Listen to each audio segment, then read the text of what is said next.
cryptocurrency တွေကိုရင်းနှီးမြှုပ်နှံတော့မယ်ဆိုရင်အရင်ဆုံးလိုအပ်တာ digital wallet တွေပဲဖြစ်ပါတယ်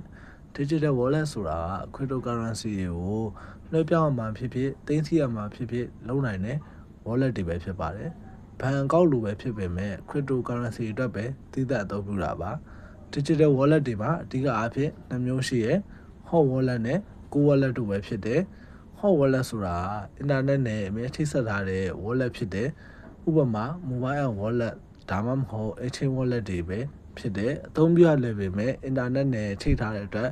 security risk တော့ရှိနိုင်ပါတယ်exchange တွေ hack ခံရရင်ဒါမှမဟုတ်ဒေဝါလီခံခဲ့ရရင်ကိုယ် crypto တွေ